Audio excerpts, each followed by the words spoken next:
This is what these people have been waiting for. They came here day after day. This is about freedom. The context behind this video is absolutely terrifying, and I do want to put out a trigger warning for people out there. We are going to be talking about the R word and SA. So in this video, we can see a woman covering a live event in a very busy area by the name of Lara Logan. In this video, things seem completely normal, but once her camera light dies, things take a very dark and twisted turn. So for some background, Lara Logan is a well-known radio journalist as well as a war correspondent, and her career started back in the 1990s in South Africa.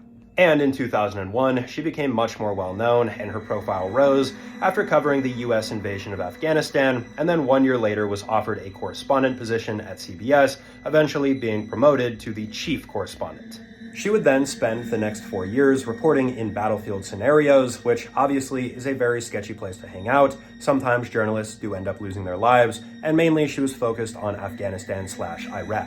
Through all of her journalism and reporting, Lara remained relatively safe. That is until February 11th of 2011, when she was reporting in Egypt.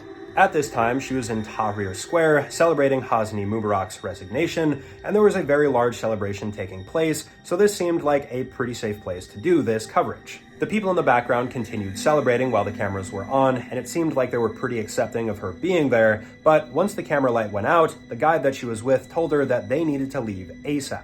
There were whispers going through the male-dominated crowd stating that they wanted to remove her clothing and touch her in very inappropriate ways, so this is not a good situation to be in. Unfortunately though, because there were roughly 200 to 300 men here, the guide was overpowered and Lara was pulled into the center of them, where they tore off all of her pieces of clothing, and they did some pretty horrific things that I can't really repeat here.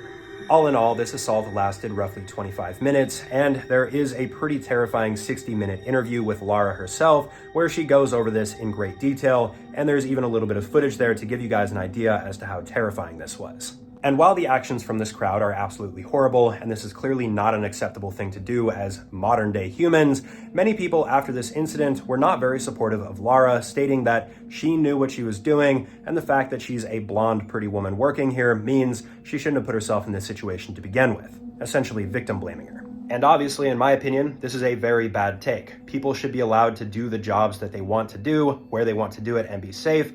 Obviously, there's a limit to how safe you can be if you're a war journalist or in these situations, but still, this is definitely not acceptable. We should not be blaming Lara. In any event, let me know what you guys think about this case in the comments section below. As mentioned, you guys are able to go find that footage and watch that if you want to. Trigger warning for that. My Patreon's also in the description below if you want to go subscribe and support that. I release my long form videos there early, and I post some exclusive content, and I'll see you guys in the next video. Peace out.